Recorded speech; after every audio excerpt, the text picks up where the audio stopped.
Hello, everyone. I am Ade Lane, also known as Addie's Diary, and we are teaming up today again with Halftime Chat. And today, our guest is a performer, legendary, Grady Harrell. Grady Harrell, how are you doing today? I'm doing good. I'm get these things out of my ear. I'm Okay, doing good today. How you doing, dear? I'm doing great. Very excited to meet with you and learn so much to Yeah, unpack. Yes. So let's thank start at you. the beginning, Grady. Where are you from, and where did you grow up? I was born and raised in Los Angeles, California, and right there back down in South Central. And then we eventually migrated to the San Fernando Valley, and all of my people are still there. I'm the only one that lives in Vegas now. So yeah, Okay. And being yeah. that you grew up in LA, I'm sure there were a lot of opportunities within the entertainment industry. So, what were some of your influences at that time? It was so many things to do in Los Angeles back in the day. All the clubs to perform at. But my very first interview, everybody knows my story, knows that Smokey Robinson was the one who really inspired me when I was 7 years old. And I just learned his whole catalog of songs from 7 to 12 until the Jackson 5 came on. I knew Smokey's whole catalog. And I got a chance to perform in front of Smokey last year at the Dream Awards, and I did a tribute to Jeffrey Osborne. They were giving him awards at the Dream Mhm. Awards last year, and two of my favorite were three because Johnny Gill was there too, and so they were all on the side of the stage a day watching me do my tribute to Jackie because I can make my voice sound to Jeffrey because I can make my voice Mhm. sound like Jeffrey's, Inspired. Smokey's, Jackie Wilson, Sam Cooke. And it was just incredible when I came off stage and Smokey just hugged me and he wouldn't let me go. And he's like, man, I Mhm. can't believe it. It's like, so I'm still high off of that because that's my guy. Right. Smokey was there because him and Jeffrey are very close. And Johnny Hmm. Gill is very close to Jeffrey. And they were all there watching me from the side of the stage. So it was a lot of pressure, but it was fun. And so it was Smokey who started me in the music business, and then of course the Jackson Five and Stevie Wonder, and on and on and Oh, on. excellent. Great, Yeah. great. So that was like a full circle moment for you, right? You know, you look Yes. up to Smokey at 7 years old, and I can't even imagine just how that felt in that moment. Just wow, that's amazing. And It so was it I was it was a so miracle to me. It was just a miracle. Mhm. Just one of the Motown greats watching Right, me and telling right. me I did a good job. That was it for me last year. Yep. So I read that so coming off of 7 years old, you come from a very musical family. And can you talk hmm a little bit about your mother and her part in entertainment and also what inspired you? Yeah, my mom, she grew up listening to her mom sing. My grandmother was an opera singer. And Mhm. so my mom started singing in groups and stuff like that. Her and my auntie used to sing a couple of times when he came to town to LA. Lil Willie John. She sang Mhm. background with Lil Willie John. He was a big star back then, before Motown even started. And so my mom was got together and started rehearsing in the living room with a group called the Friends of Distinction, before they made it real big. This is when Jim Brown, the player, managed them, and they Okay. used to rehearse in my front room. So music was always, in me, just listening to them rehearse. But by the time they hit their first hit record, my mother was no longer in the group. Mm. Their first hit was Grazing in the Grass. Grazing in the grass is a gas, baby, can you dig it? Well, my mother was out, and I think Jessica Cleaves was in, but I used to hear him rehearse on Redondo in my living room. So that affected me. And my mother said when I was in her belly, she played all the greats, um, you know, on the record player. So I always listened to music. Mhm. And yeah, my mom was an influence on me and my uncles. Yes. Awesome, awesome. So you come from a musical family. It's basically Yeah. embedded in you, as we can see to this day. Can you talk a little bit about starting your group, Papa's Results? Yeah, well, I would always get young guys, teach them how to sing, And my mother had my mother tell her, she said I was pretty hard on him at a young age to learn the notes and the steps. My mother would always put me there, why are you so hard on him? Well, I guess I'm a perfectionist. But it was just guys at the time. And then there came a time when mother came to me and said, you should put Raquel in the group. And Raquel's my sister. And she's Mhm. got incredible vocal talent. She lives in the Netherlands now, in Holland. She met her husband over there when she was touring with Diana Ross for like 12 or 13 years. So Oh. we had a group. It was three guys, kind of set up like Gladys Knight and the Pips. And my Mhm. sister and I traded off with the lead vocals. And we were together about 6 or 7 years, and we did records. You can hear some of our records on the little records on YouTube. Papa's Results, Love Makes the World Go Around, Sister Sheila, and a couple other records that thought were lost forever. They're on Mhm. YouTube now. And then when my sister got the call to go to Diana Ross, we had been managed by Aretha Franklin and her sister Right. Carolyn. That was a treat, but we never sign any major record deals because Aretha was the most fun thing about Aretha managing me is being best friends at the time with her son Eddie. And I was already always over their house in Encino. And the Queen of Right. Soul just sitting at the piano playing. It was just, now I think about it, because I was a young man then, and I was like sitting in Aretha's living room almost every day. So we did all the clubs around LA, Papa's Results, Mavericks Flat, the Total Experience. We did after proms. We just worked so hard when we were Mhm. young, and that was our training ground. Mavericks Flat with the greats, Lakeside, Platypus. Howard Hewitt was in a group called Beverly Hills. Richard Pryor, Shaka Khan. Everybody came through Mavericks. So to be on that bill was you figure you made it. It was on the Crenshaw Strip, as they said. And Mavericks Flat was a training ground for a lot of young artists. And most of the artists got record deals and went on to become big success. The Whispers. And LA was jumping at that time of day. It was incredible. I mean, it was Brothers Johnson. It was just so many people that blew up. And it was a wonderful time to be around LA at the time. So, how did the signing to Aretha come to be? I know you mentioned you were friends with her son. Did Yeah. he mention to his mom that he could sing, or did she hear your beautiful voice and was like, I need to sign these guys? How did Well, that that come was a good about? question. Her sister Carolyn, I guess, came to Mavericks one night and saw us performing. Mhm. And so she went Okay. home and bragged on Aretha about these four young kids. It was five of us at the time. And she said, these kids, you got to see them, sis. So we had to do a showcase, what they call it, for Aretha in LA. And she came down. I still have the clippings somewhere. It was an old newspaper, but we all took a picture that day. And Aretha liked us, and they signed us to a contract. The most wonderful thing that came out of that, when she married this actor, great actor named Glenn Turman, we played Hmm. at their we played at their wedding reception at the Beverly Hills Hotel. And Aretha's favorite group of all times is the Four Tops. And Gene Page was the orchestra conductor. Our first Hmm. appearance with the orchestra. So we did our show, and then the Four Tops came on after us. This was in 19, I want to say 78 or 79 when she married Okay. Glenn Turner. And it was beautiful just to be there, and all the stars were there. It was crazy. It was wonderful being around Aretha. That just sounds amazing. It's just so amazing how much music is just prominent in your life then and now. So, you spent a little time with Papa's Results. So, what was it like after that, breaking away from the group and becoming, your own solo act? Well, my sister and I are this close. We're still close, and we still have our dreams. She's working in Holland doing stage shows all the time. I will go over to Holland and work with her and do duets, and they love it over there. Mhm. When Raquel got that gig with Diana Ross, we were all happy, of course. It was the most wonderful thing. She's on the road with Diana.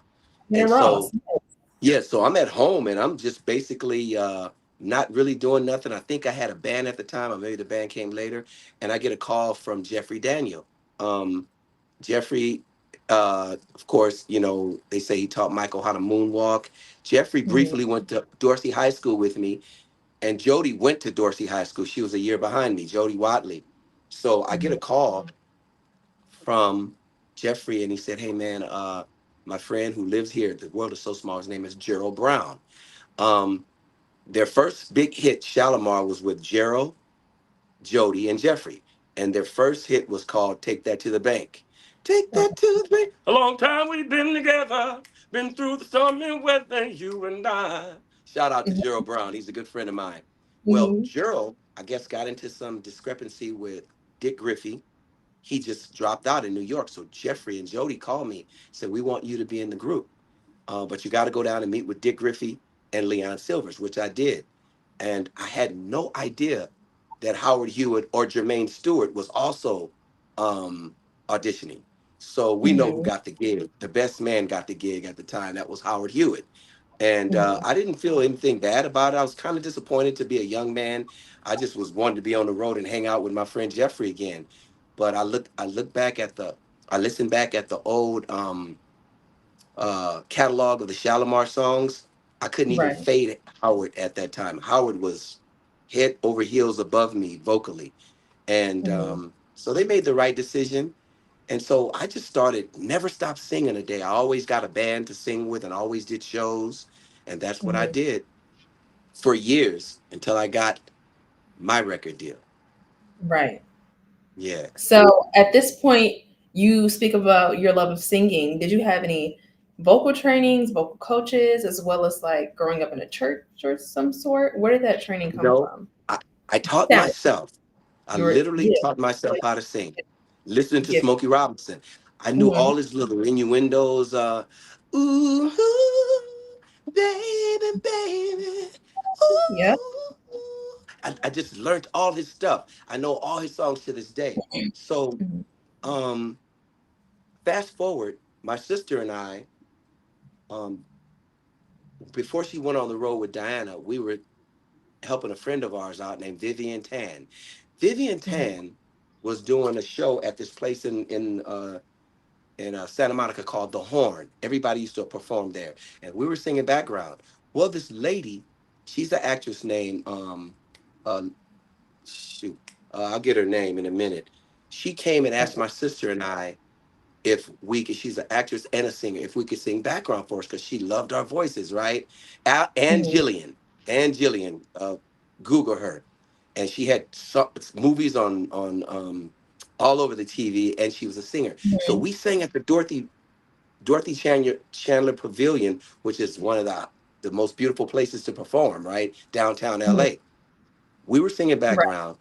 So this had to have been in 1980, 1979, 1980, and we were Mm-hmm. singing background for Ann Jillian. So this cat approaches me, and he came backstage. He said, "Young man," he said, "now I can't teach you how to sing, but because you already know how to sing, but I like to show you some techniques so when you grow old, your voice will still be the same." So I went Yes. over to his house. I didn't know this cat from a can of paint a day, right? It Mm-hmm. turned out being Seth Riggs. But back then, I didn't know who Seth Riggs was. Mm-hmm. So Seth Riggs taught Michael, Stevie Wonder, George Benson, James Ingram, on and on and on. And so I knew nothing about that. I just drove to his house, which was 15 minutes from where I lived, in a better Mm-hmm. part of the city, though, in LA. And he got on the piano and he started teaching me, Vocal ones. Yeah. and he started teaching me those things. I'm like, I couldn't even do it at the time. He said, if you can't do the hold your lips. And so I did that, and he put it on cassette tape. He said, "I'm not even going to charge you for this, but I want you to take this cassette and you do your exercises all the time before you go on stage." And Right. I tell you, and then when everybody started talking about Seth Riggs later on, and I'm like, I met that cat. I was over his Mhm. house. And Yes. so that's where I got my training. Before I go on stage, I do that for 20 minutes. And I tell you, it's tedious and it's boring. But when I go on stage, my voice is like butter. It Mhm. just warms up your vocal cords. And so Seth Riggs, shout out to Seth, he taught me that.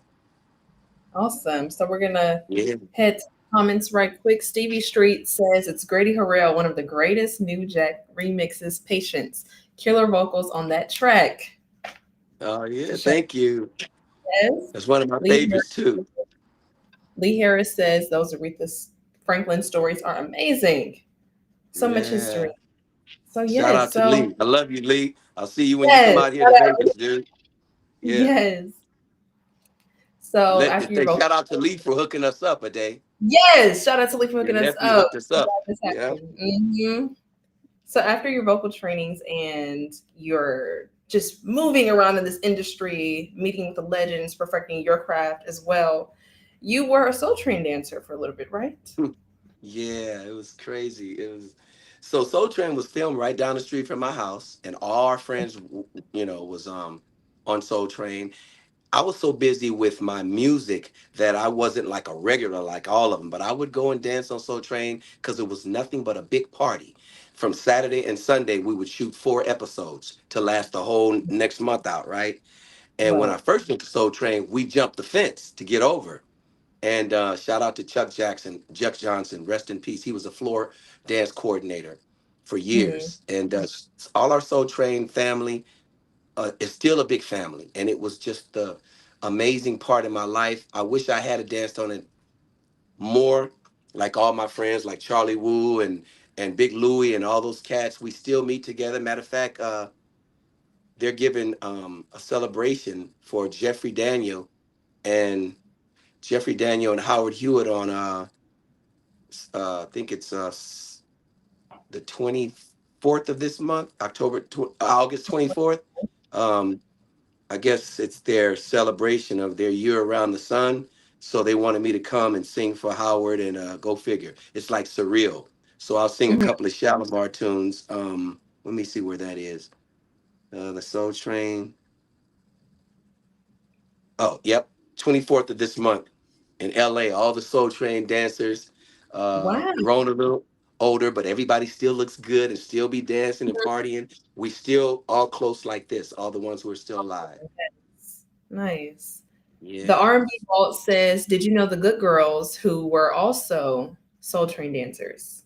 Yes, knew them very well. They were always around there. And then when we both got record deals, I ran across them in the industry. Uh, Right. yeah, ran across them. It's like that's the wonderful thing about when you release an album and you travel to all the radio stations. Back then, we used to have to travel to all the radio stations. You would meet everybody coming up. I mean, me and MC Hammer, he released his album the same year I did, 1989. His star Mhm. rose, but RCA, RCA just didn't know what they were doing, or as legend has it, some big artist shut me down. But if that's true, I can't speak on it. But a lot of executives who are not in the business anymore, they're like, Grady, you know why your album didn't make it? Oh boy, he put a cease and desist on you and shut your career down. I'm like, well, I won't say who it was. Right. Oh my gosh. I Hmm. hate to hear that because I've heard your voice. I'm like, this Oh should have yes, been. and when I heard that today, I Yeah. said, "Wow, I love this guy. What did he have to be intimidated by me for? Is like to shut Right. me down? Like what?" It's still mind-boggling to me. But I was Mhm. wondering because Sticks and Stones, which was the biggest thing I ever did on RCA, went to number 4 on the R&B Right. chart. Right. And the president, Bob Buziak, said he didn't even want Sticks and Stones to be the first single. He wanted another song called Fun, which was a second single, to be the first single. We like, no, we got to do Sticks and Stones. Nobody's out there doing that and Right. sounding like Sam Cooke. And Mhm. so he said, okay, if it hits the top 10 of R&B, we'll cross it over. It hit the top Mhm. 10, they didn't cross it over. And then they released Fun. Fun went to number 28 on the Billboard charts R&B. And then we didn't get another single, so had to automatically go in and start working on the Romance Me album, which Mhm. did worse. Yep. Oh. Wow. I'm so sorry to Music. hear that. Oh, the Yeah, music the business. You get business. over it, because I thought I wanted to be famous. Now I know I didn't know what I was wishing for, and I'm so Mhm. glad that I didn't hit fame, because I would be dead now. I know I would, and so I grew up dancing and singing in front of folks, and I still do that. And I go home and sleep good. I don't have to go on the road constantly, living life on the road. I don't want to do that. I like doing the shows when I want to do them, and Mhm. I'm just glad I didn't blow up. It might sound like sour grapes, but it's really, Mhm. really a bad scene in that record business, Right. and the things you have to do to get over. And I would never do none of those things to for fame and fortune, Right. you know? Right. Right. Absolutely. I agree. I agree. Your camera's frozen. Yeah. Yeah, your camera's I'm frozen. frozen. Yeah. Oh, really? Okay, now Still you're good. frozen? You're good now. Yeah. Okay. All right. So we have another question from the R&B Vault. They are asking, was there a bias against West Coast R&B artists that limited your success? None at all. I would travel to New No. York to none at all. Because R&B is different from rap. Back in the '89, that was a thing with rap, West Coast, East Coast thing. But all the artists who I did shows with back in there, we were all kindred spirits, like Big Bub and Mhm. Today. They were Today and Big Bub and Kwame. Kwame was coming out at that time. Some more East Coast artists that I toured with back then. Can't remember all of them. I met so many great artists, but we were cool. We were just singers trying to make a living. We didn't have no rivals Right. at all. Okay. Good. Good. Well, speaking of artists and debuts, can you talk about a little bit about your process of getting your first record deal with, I hope I'm pronouncing it right, Moana? That was it's funny you ask about that. That was this album right here, Yes. right? See, I got it. It's Yes. funny. When's the last time you've seen one of those? Oh, I have some. I have them. So this album, yeah, this album. So is Batiki. Because my manager at the time, she was an African lady and she was from Gabon over in Africa. Okay. And she spoke Batiki language as well as others. My middle name is Baby, and so Moana is baby in Batiki, Mm-hmm. and so that's how it came about, and the overtones of the African overtones. This album was written by a man who used to play the trombone for James Brown. Fred Wesley is still alive, Mm-hmm. and he toured with James Brown for years. I hadn't met Fred Oh, Wesley, but she yeah. wanted to introduce me to, huh? Your connection is like messing up. It's freezing. Oh, still freezing, huh? I wonder why that is. Yeah. I'm still freezing. Tell me when I wonder why that is. Let me uh let me Then see if I can three. still freezing. Yes. Hold on. Let me go in a different place and see if this works. Tell me when it unfreezes. Let's see. Okay, it's Let me see unfreezing here. now. Okay, probably because okay, let me set up. Let me set up Okay. here. Let me get this thing to set up. Probably because I'm not close to the Wi-Fi. You know how that works. Let me get Mm-hmm. this so I can set the camera on it. Sorry, ladies and gentlemen who are watching. Things go wrong during a podcast. Yeah. All right, hold One of on. you. Let me get my coffee so I won't fall asleep. Okay. Hold on 1 second. All right, all right. Let me see here. Hopefully it won't freeze in here. Let me see. Perfect Okay, in here. Perfect. perfect. Okay.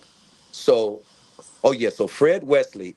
She introduced me to Fred Wesley, and Fred Wesley produced the album Wanna, and um, and we had a good time with that. And Belinda came out on Constellation Records, which was a Mhm. subsidiary of Solar Records. So me and Shalimar Lakeside, we were basically all under the same umbrella, and Right. we were distributed by MCA Records. So Belinda, I had no idea that Belinda would be still a big old gigantic hit in Nigeria. I got so many people, and Jeffrey Daniels lives in Nigeria.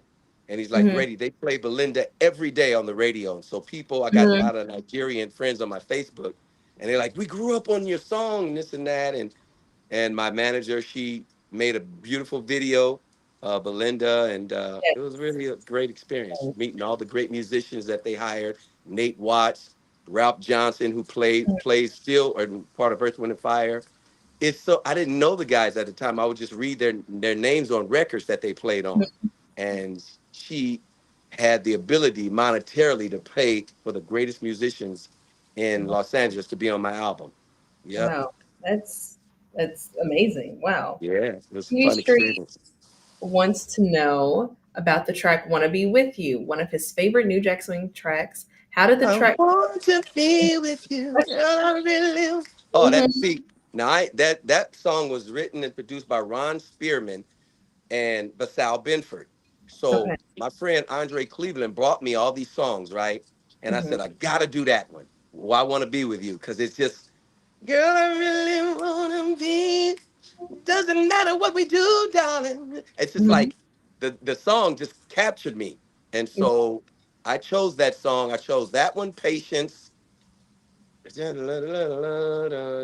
It's five songs I chose from Basal and Ron Spearman. Shout out to them cats. And I love that song too. Awesome, awesome. Yeah, So yeah. at this point, you were with RCA for. Yes, that was now Okay. that came on the second album after Come Play With Me died down. Come Play With Me had Sticks and Stones on it and Fun. Then Okay. after that, we started working on another album, and then Romance Me came out in. Oh, let me show you. I'll show you right quick. The third Hold album. on.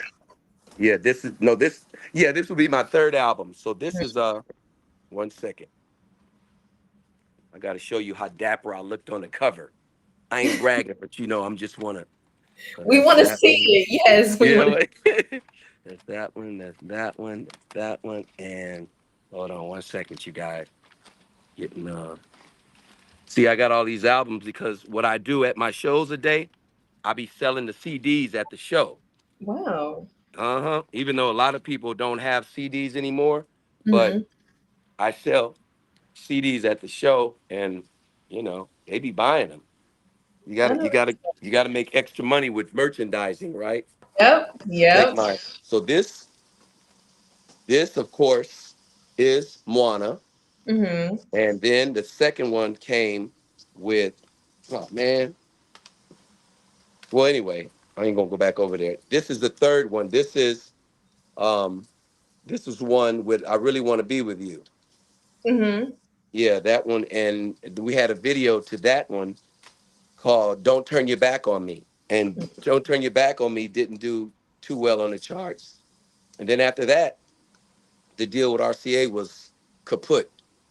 Cut. Mm. And I just went back to what I know best, performing and making money doing live shows. That's all I do right now whether it's on the strip or whatever. That's what I do. So, what was it like at the time producing, one of your biggest hits, Sticks and Stones, as well as working with a producer who we all know is Stevie Wonder? Yeah. Oh God, I totally forgot to mention that. Yeah. That, I mean, being in New York with Stevie all night long and then Hmm. falling asleep on the floor while he's doing all the music to the song If Ever. You guys can look at that on YouTube.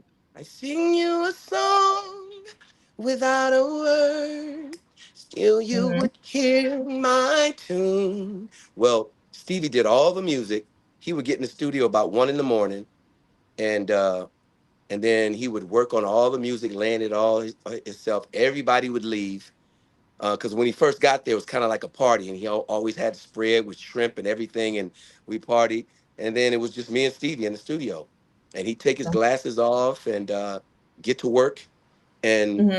and then he wakes me up at 4 in the morning or something like that, talking about, okay, sing this song. I'll never forget that. So you wake up, your voice ain't ready to sing. So Right, right. I'm like, I sing you on songs. And Stevie said, get out of the booth and let me do it. Let me show you how to do it, right? Mhm. So then he made a little cassette and told me to learn it exactly how he sang it. But that was the most incredible. experience of my life because I grew up working, admiring Stevie Wonder and all the Motown acts. So for him to become a friend of mine was crazy. It was crazy. It's still crazy to this day. Right. You know, I yep, can that was something. amazing. Yeah, he produced two tunes on that "Come Play with Me" album, and Hmm. you can hear them both on YouTube. One I did with a beautiful young lady named Tyler Collins. It's called "You and Me." So me and her did a duet. I wanted it to be my sister, but because of politics, they said, "Well, I'm trying to get a deal for Tyler, so Tyler's got to do it." Um, and But on this album, my sister and I, we did. I said, no, my sister got to do a duet with me on this album, man, unless I'm not recording it. So my Hmm. sister and I did a duet called Kiss. Okay. And it was, yeah, Your Kiss. Yeah, Awesome. my sister's got brilliant vocals, man. She's bad, one of the baddest. Okay, we have F. A Waka ask, can he talk about his sister and his niece Canella? Yeah. Yeah, Canela, she's not singing too much anymore. She's rather, she don't like that crap shooter on the singing business. So Canela, if you look up Canela Cox, Hmm. she put an album out that Dark Child, Rodney Jerkins produced. Hmm. Hmm. Um, and the album was bad. It's on YouTube. Canela Cox, and forget her first single off. That's a video off of that. But we raised Raquel raised Canela. They were around music constantly.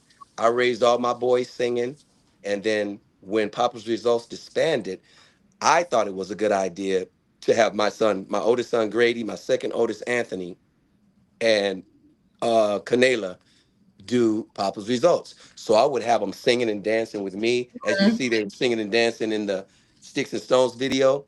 Yeah. Well, Your they kids? did so well that RCA wanted them to be in the Fun video, Oh but my gosh. but my ex-wife, shout out to Nancy. No, no, I'm not trying to come down on her. We're still Mm, like a blended family. But Nancy, the boys went to visit Nancy in Denver, and they just missed out on the Fun video. And RCA was very, very upset because they said mhm. they were getting a lot of call, like, who are those kids in his video? And so they didn't get in the Fun video, even though we had a good time filming the Fun video. But Oh. and so they all grew up singing. And Mhm. Canela finally got her deal. And Rodney Jerkins, one of the baddest producers out there to this day, he produced "You Rock My World" for Michael Jackson. Mhm. You rock Yep. my Yeah. I haven't heard of Rodney these days. I think he's doing a lot of gospel production. But yeah, he produced Canela's whole album. It's bad, but you can have a bad album, but you got to have promotion. And I guess it wasn't Right. promoted right. Right. Wow. That's Hmm. Yep. see. Bam Max says, "Hey Grady, my mom and I love your music. Will you ever perform in St. Louis or Indianapolis? Don't turn your back on me. It's still one of my favorites, no matter what the record company said." Oh, they love the song. They love the whole album. But it's like RCA Records is never known for producing anybody in our era. I mean, they of course they still got the Elvis catalog, they got the Sam Cooke catalog.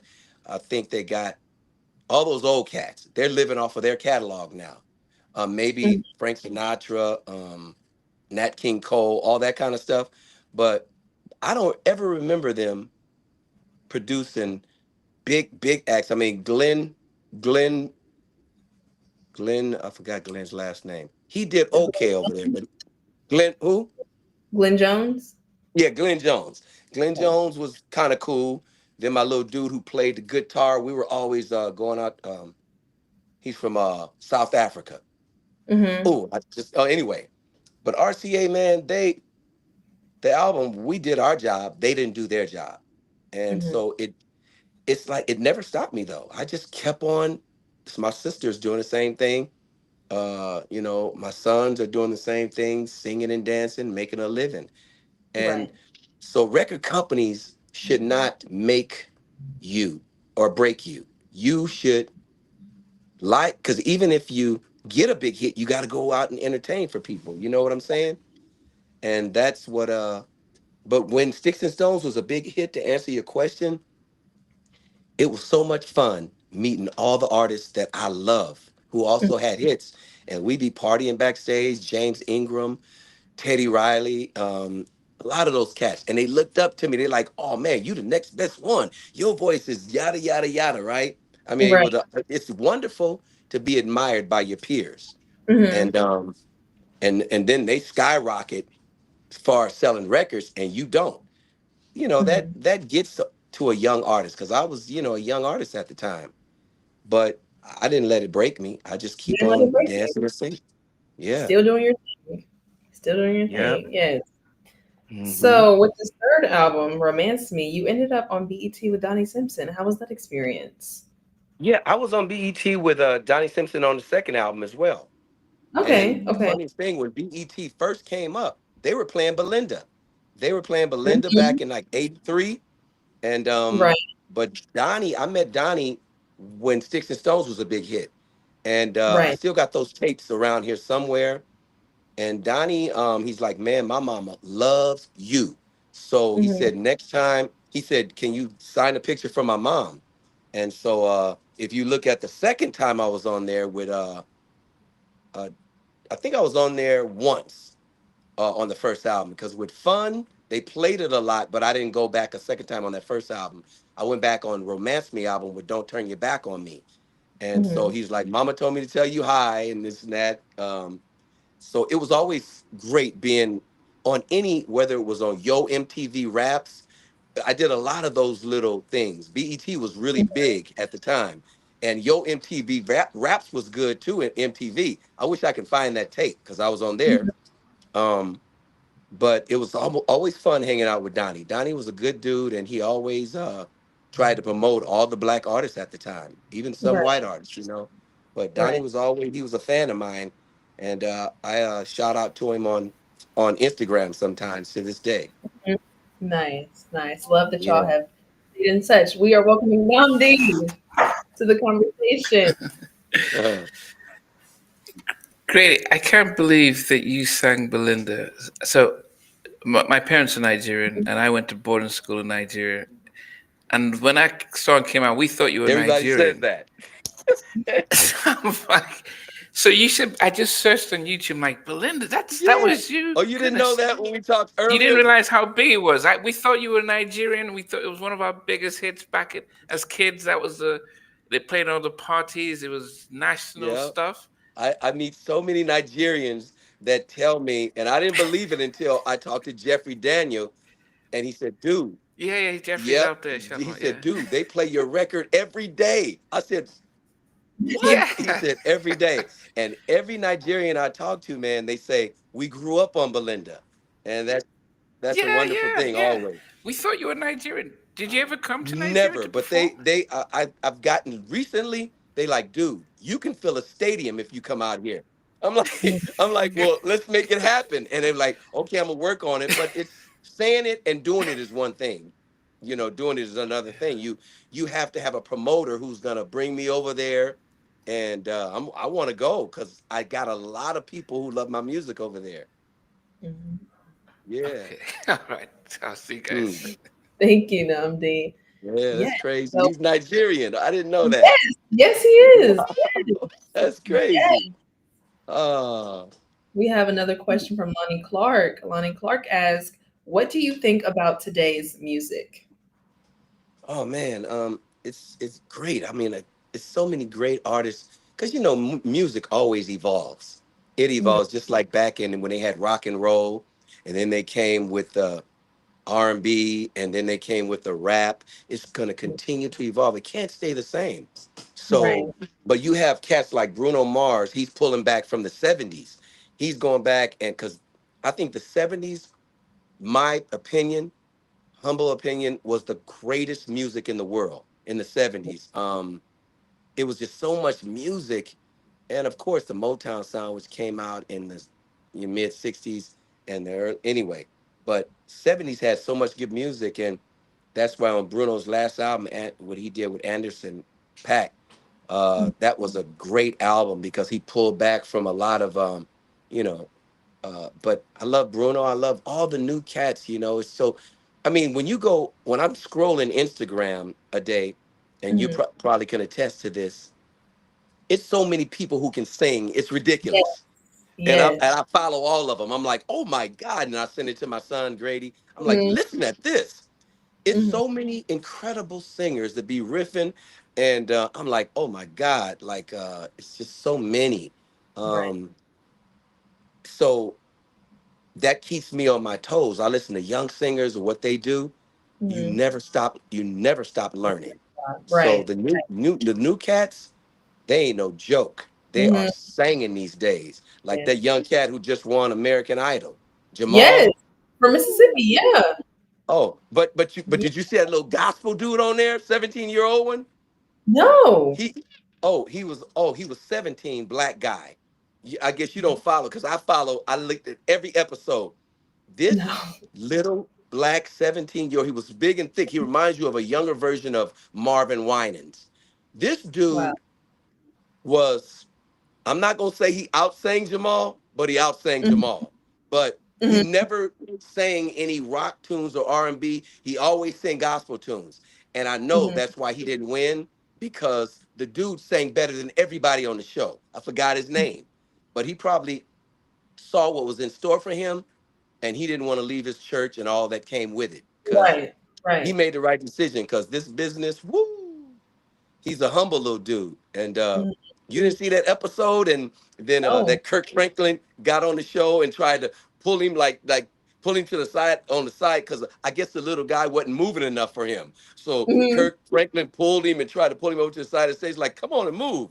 But that little guy, whoo, look, I'm gonna have to look it up because you speak he's very highly incredible, Day. This of cat, yes.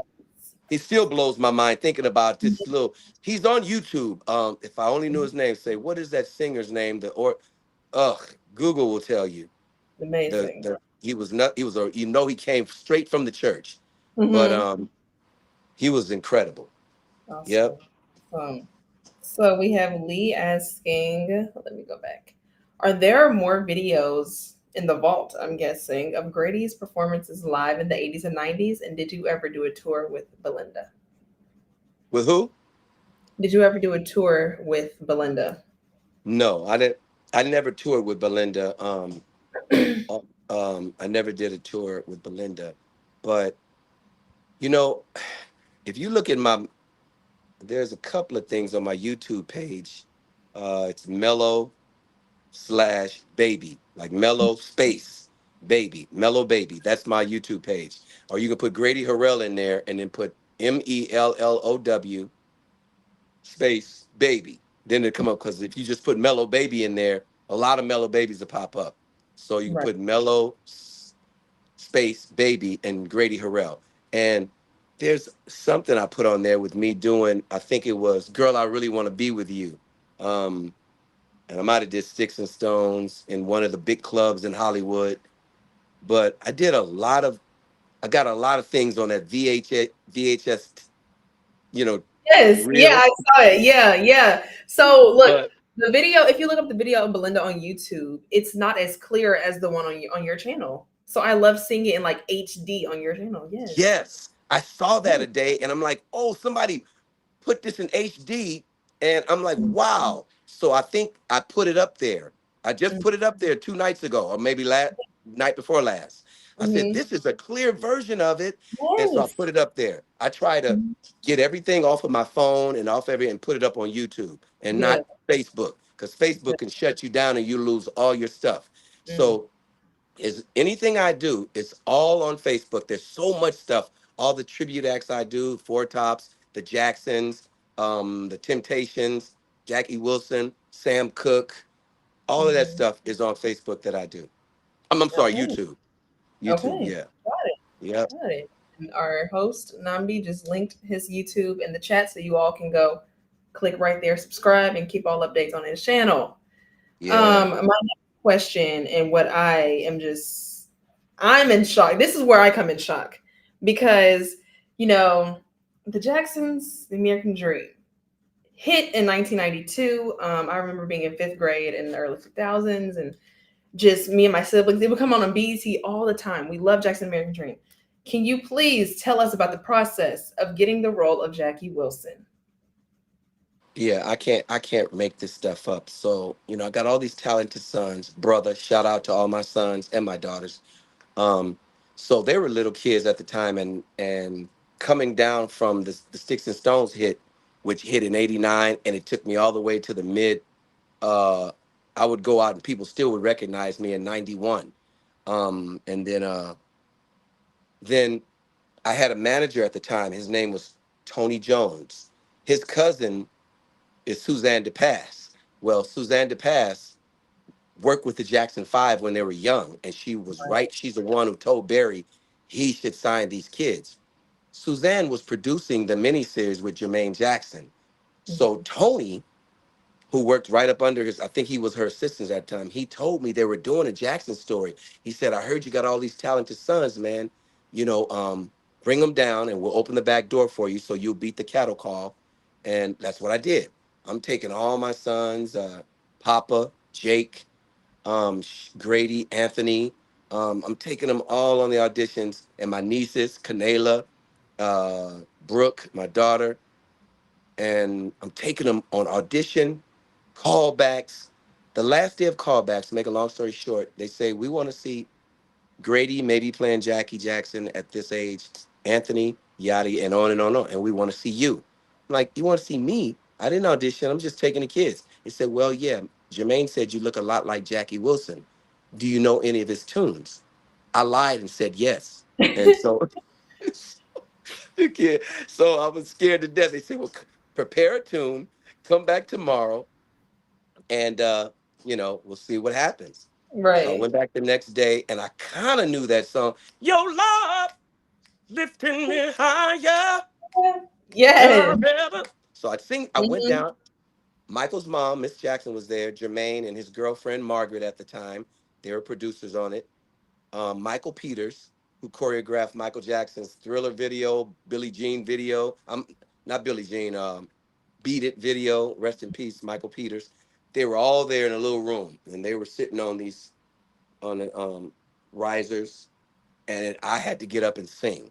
I never saw Jackie perform, but I know that he taught Elvis some stuff. You know, him and Elvis were good friends, and he taught Elvis some stuff. So I put my collar up, trying to be like, Hmm. I tried to do my best Jackie, and I got the job. They Hmm. called me, so like, you got the job. Um, go down to Harold Wheeler in the studio because just Jermaine talking. He said, "Hey man, they don't know if you could sing the part. They want you to be on the screen playing the part, just like all those other young kids were on the screen playing the part. But guess who was singing Michael's part? My son, Anthony Harrell. Look at the Wow. credits. That's Anthony Harrell singing all that. I was right in the studio next to him because I know how to phrase like Michael. And I was telling Anthony what Michael would do. So Hmm. Anthony at least got that job and made more money than I made on mine. So Hmm. they said, go down to the studio and record Baby Work Out. And because all the producers and everybody is not sure if you can do it. And so I went down to Harold Wheeler. He was in charge of all the music. And I Hmm. sing, hey, you, come on in here on the floor. See, I was singing it the way Grady was singing, right? Come Right. on in here on the floor. Let's rock some more. Come on in here on the floor. Jackie didn't sing like that. So if you listen at the movie, I was singing it like me. I hadn't got my Jackie voice until when it aired on TV. Everybody, I never knew nothing about a tribute artist at all. We all wanted to get record deals and make our own songs. I Hmm. never knew until it came out in '92, like you said, in August. After it aired, people started calling me a day all around the country to do Jackie Wilson tributes, right? Oh. So I'm in Birmingham, Alabama, and I used to always talk like this to my brothers and sisters anyway, right? Hey, mama Hmm. said, clean up that, right? So Hmm. I'm listening to Jackie's voice, and I'm like, wow, I'm not doing him right singing, come out of here on the floor. That's me. Jackie's voice is different. It's like a cross between an opera singer and an R&B singer. Hmm. So one day I was on stage in Birmingham, and I started singing, someone to care, someone to share, lonely hours. they didn't believe it. They said, "Oh my God!" And I Yes. knew I had my Jackie Wilson voice, Oh and my. it's crazy that I Yes. found it's the voice I used to always use when I was a kid. So Mm-hmm. if you listen to a lot of artists back then, they all kind of sang in that voice. Mm-hmm. Jackie, even Elvis. Mm-hmm. Um, Yes. Yes. Yes. Don't start singing it. yeah, Yeah. they all had that kind of throaty voice like that, you know. Mm-hmm. Wow. And that's how I got to find my Jackie voice. Is that crazy? That's Yes, crazy. even you just singing a little clip of it, it's just taking me back to, his To Be Love track. Like that is so Yeah, amazing. When you just, oh my yeah, God. So yeah. wow, wow. That's Like even crazy. in you guys, you have to go see his performance as Jackie Wilson in Jack's American Dream. Even your footwork, I'm just like, how do you even how? You're Now, working. a Wow. day. The funniest thing is that so I come from dancing stock, right? Okay. Michael Peters, remember, was the choreographer. So Mhm, me and Michael Peters, I always forget to tell this story. We met in a dancing studio, mhm, and he said, "Show me what you got," right? So I started doing exactly what I did on the movie. He said, "I don't even have to work with you because I know how to perform in front of people, right?" And so Michael Peters, I think he only thing Michael said, shuffle to the left. He said, "Why don't you shuffle to the left? Like, shuffle to the left, wobble to the right." And he said, "Wobble to mhm. the right." And he said, "Put that in there." And that's what I did. And it was my idea to fall on my knees because people said that Jackie would always fall on his knees. He would jump in the audience and all the girls would rip his clothes off, although I didn't jump off the stage. Right. Because we filmed that in downtown LA and they Mhm. tried to make it look like the Harlem, the Apollo, and that's what I did. And it was no audience when I did my Wow. film. They just edit that in there. So it only took me 2 hours to film it, and Mhm, Debbie Allen was there sitting in the audience. Jermaine was there, the director, and I think Suzanne DePass was there, everybody else was the crew and the actors who was in the mhm, band. No audience. So when I finally saw it, when we had the rap party, I'm like, wow, they put an audience. I was wondering what they were gonna do. So mhm. that's how they put the audience in. They added it, Okay. edited in So there. Yeah. was there's like so in the film it's like it cuts to a young Jason Weaver who's playing a little Michael. Were they there at the time of filming or no? Um. Oh yeah, yeah. See, because I had to walk right past them. Mhm, See, yes. because the Jacksons, I remember the director told me now the Jackson Five have not blown up yet. They don't Mhm. have a record deal. They're not with Motown. They admire you. So Yes. if you see me walking out on the stage, I really don't pay no attention. I'm just walking out getting ready. They said, "Don't you even So they were the ones crazy about me, especially Mhm, Michael. And that's why he said, "No, Dad, that's Jackie. I want to stay and watch him."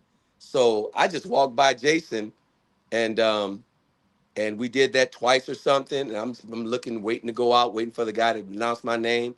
I didn't even look Michael's way, mhm. or Jason's way. Yeah. Did you at the time did you expect the film to be so big, as big as it was when it debuted? I figured I've always been a Jackson fanatic. I love the family, so just working with the family and even when I didn't, my part was over.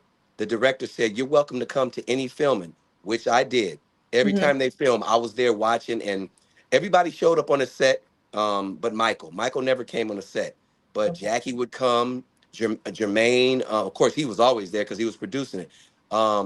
Reby would come. I don't remember seeing Janet on the set, but Marlon, all of them visited the set. Tito, um, and I just had a crush on Angela Bassett, so I wanted to go down there and try Yes. to hit on her, which I did. Right? Yes. So, but Mhm, she said, "Oh, you're too young for me." I'm like, mhm. I wanted to say I'm not. I'm like in your ballpark, I think, but I Right. guess back then I looked a lot younger. Like everybody thought Grady and Anthony and me were brothers, and Mhm. so but I just was mesmerized by Angela Bassett as are most men. Right. So did Yeah, you see there's a gentleman by the name of Wiley Draper. He plays the Michael Michael. Jackson when Hmm. when they're older. Did you get to see him perform? Yes, I went on Yeah. that. See, I I mean, I'm a critic. I'm a critic Mhm. of anybody who tries to do the Jacksons who can't, because they were so stylish, they were so incredible.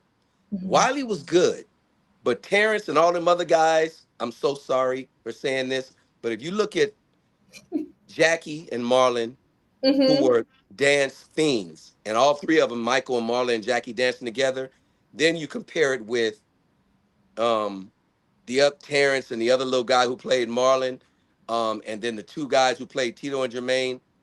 To me, it was literally a joke Hmm. because I grew up with the Jacksons. I'm Marlon's age, so I was not impressed, and I was cracking jokes on the set to my sons. I'm Hmm. like, look at these clowns. Are they trying to They couldn't be get it. who? Yeah. And who made these steps? Who the Jacksons? Their choreographer, I guess it was Michael Peters. Oh my God, I don't want to say Hmm. nothing, but the Jackson Five, and I'm gonna get off of this subject. They were known for their incredible choreography and Hmm. their, I mean, efficiency. So when I saw the steps they did, I was not happy because I was there when they filmed the Victory Tour, and it was like, nah, Wow. yep, Wow. It's I just. was cracking my sons up. Yeah. Yeah, I just wanted to give a shout out to Wiley because I didn't know, like, our dad told us, like, when we were young, he passed away super young. So, Yeah, yeah, that's leukemia got him. yeah, Yep. yeah. All the cats were nice though. All the guys were nice. Hmm. Everybody was sweet. I mean, it's just why not be nice? Because you're filming, you're working. Everybody's just happy they had a job Right. to work at and represent for America's first wonderful musical family. It was so cool. I grew up literally idolizing these people, and I don't believe Hmm. idolizing anybody. But when I was 12 years old, I'm like, oh my God, I had been singing for 5 years. Now Hmm. there's kids doing what I want to do. So to finally be around these cats and to see them come and go I was still mesmerized. Even in Yeah. when I see them, anytime I run across Jackie or Jermaine, I still feel like a kid again. Like these cats Mhm. made history, you know? Yes, that is amazing. Oh my gosh, Yeah. like, wow, that. And then Yeah. it's like for me, like just watching all of you growing up, but I'm from a newer generation. I just want to give Yeah. everyone their flowers. Like, I want to know these stories. I want to know what you have to say about your journey. And wow, this is amazing. Yes, I tears are coming. Like, I'm trying to hold back tears. Like, this is amazing, Grady. So thank you so much Yeah. for being here. Really. Oh, no, Um, thank you for having me today. no problem, no problem. So you can talk about a little bit what you're doing now. You spoke about being a tribute artist, but where can we see Yeah. you? I know you mentioned Vegas. Yes. Yes, paying the bills. So I Hmm. appear all over the place. So my next shows are we're playing at the South Point Hotel and Casino doing a tribute Okay. to the Mighty Temptations. I love doing that. You can see a little bit of what we do on my YouTube page as well. Yep. Yep. They were In a clip. another group known for their choreography and the way they dress. Shout out to Otis Williams, who started it all. He's a last living member, original. So we're doing 4 nights there, the 28th of August, the Okay. 29th, the 30th, and the 31st. This is our third year there. And Hmm. so after that, we do a lot of shows out of town. We leave and go we're doing the tribute to Earth, Wind, and Fire. Because I'm Okay. like, I pride myself on, I can sing like Philip Bailey, Maurice White, anybody. And then Michael Yorkel, he wants us to do a tribute to Cool in the Gang, which Hmm. we're going to start getting booked for that. But I never turned down anything. Unless you're just so busy, I don't believe in turning down work. And Right. people want to pay you to do something, then I believe that to pay the rent to live in this place, I'm gonna do Hmm. it. And we all need a car to drive. We all some people, unless you're in New York, but in Vegas Right. you got to have a car to get you the gigs. But I love singing and dancing. It makes me Hmm. feel young again. And see the tapes I do right now on stage. I feel like a youngster still. And Hmm. thank Jehovah God that I'm still healthy enough to perform. You know, Yes. yeah. Yes. So you have So been a anybody you. who's out there who's interested in coming to the South Point Casino, August 28th, 29th, 30th, and 31st, the tickets are only $36. The showroom sits about 450 people. Big, Mhm. beautiful showroom, and it's usually sold out all 4 nights. Wow. Yep. My Are dude you gonna Lee be Harris is coming. Huh? Are you gonna be in Vegas in September? Um. Oh, I got to look at my schedule. Okay, I'll contact you after because I'll be in Vegas and I would love to see you All perform right. in September. Yeah. All right. Well, what? Hold on. I'm gonna be finished in a minute. Okay. Sorry, Dave. My mom was talking to me. So I was just asking, were you going to be in Vegas in September performing? Because I'll be there and I would love to catch a performance. I'm Really? not You sure. gonna be here? Yeah, I'll be in Um. Vegas in September sometime. Really? So Okay. I'll, Well, I'm going to tell you. yeah, I'll email you because I got your information. I'll yeah, message you. okay. September. Are we gonna be here doing anything? I know we're gonna be over in Wisconsin. We're gonna Mhm. be. Oh, I'll let you know a day. Okay, let me know. Let me know. Yeah, So definitely. you have been a musical teacher as well as getting lessons all your life. Your sons turned into the group Brother. What was Hmm. that process like? Um,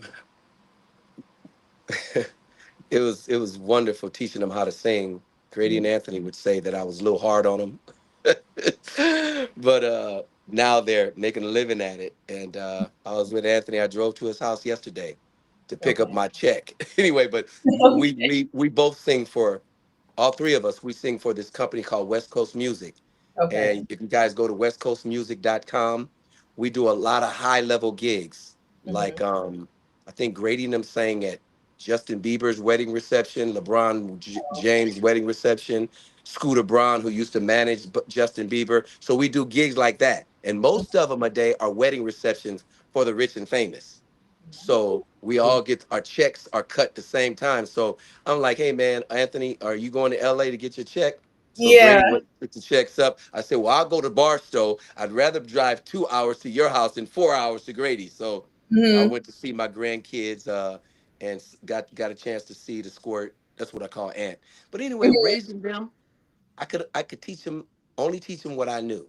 And Right. so I look at the old tapes of Brother, and I'm just I hate that they went separate ways. Although shout out to Jake and Papa, they're still doing their thing. But Hmm. I just maybe I was trying to live my dream of the Jackson Five through them. Hmm. Shout out to Jr.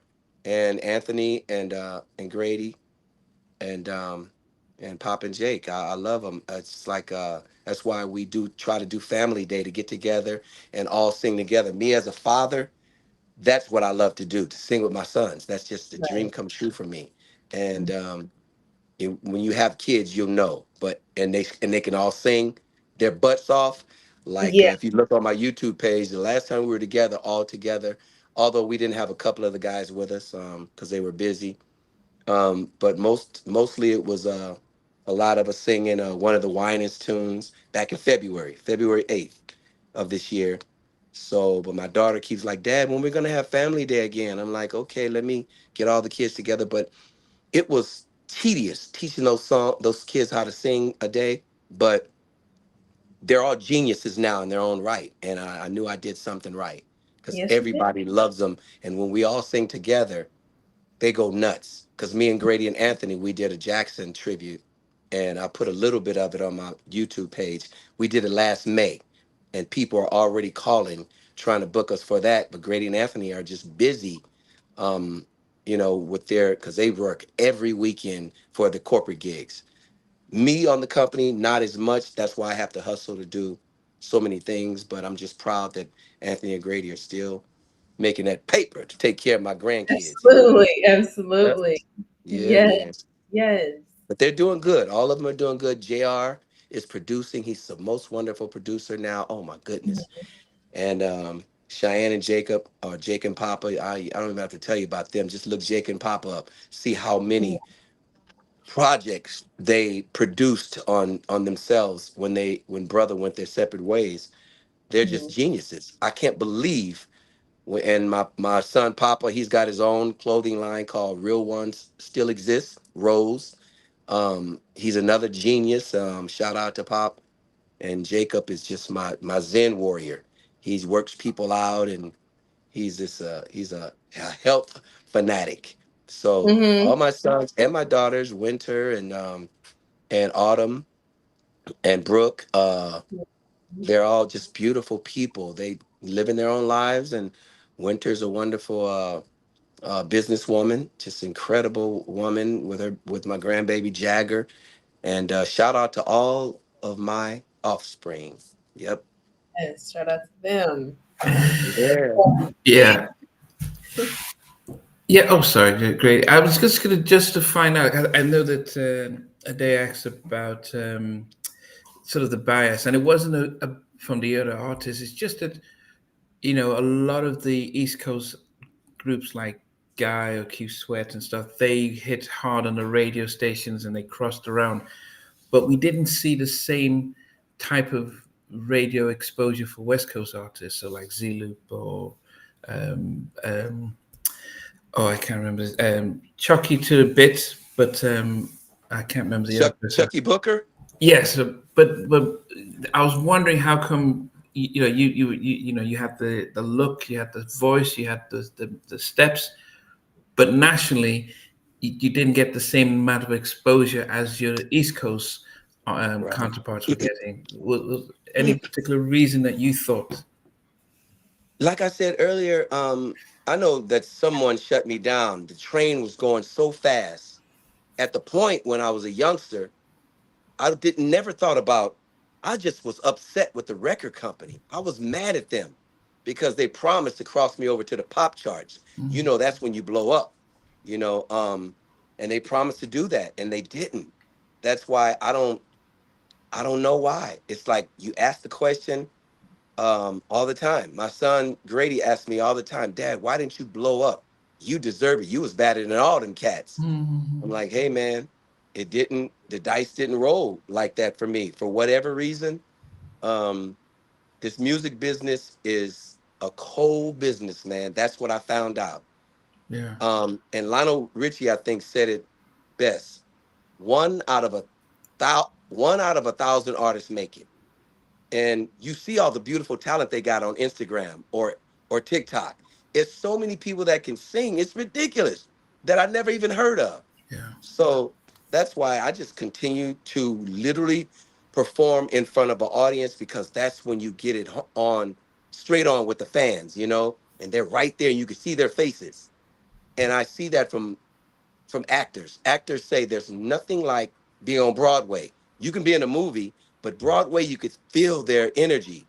And I just, man, I don't have no regrets of not being in the public eye like that and not being able to walk down the street because I can just go anywhere I want now. People don't know, just, it's very seldom when people say, hey, Grady Harrell. No, I can just go and out. I can't imagine. I was talking to my son yesterday, not being able to walk in the street and just the media's harassing you at every turn. I don't want to be like that now. I yeah, like living a quiet life and being a Jehovah's Witness and serving Jehovah mm, and going from door to door. And that's my main purpose in life is to preach the kingdom like Jesus Christ told us to do. mm. I don't care about being famous no more. I don't want nobody worshiping me. I just want to serve Jehovah God and do my music. And now I know where to put the music now on the back burner and on the Mm, front burner, do what my Savior Christ Jesus told me to do. Preach the good news about Jehovah's kingdom that's going to solve all mankind's problems. So I don't get involved in politics because mm, that kingdom is in the heavens. mm, So that's my hope for this earth becoming a paradise again. And mm. Jesus promised it's going to happen. So that's my hope. That's what keeps me going. Yeah, I know definitely. De Levant is who I was thinking about. Oh, D, yeah, he sings with me all the time in my corporate gigs. D Levance and I, we're doing D Levance, me and William Jordan, we're doing a D Levance is like my brother. He was over. I had to replace one of the guys in the temps, and D Levance is one of my temps now and one of my tops. And we're doing the Earth, Wind, and Fire tribute. Me and D Levance, because D Levance plays the bass, Okay. and D Levance was with the Isley Brothers for like 16 years. Yeah. And yeah, me and D Levance were together last 2 weekend before last. We drove to Santa Barbara, California together to do our corporate show.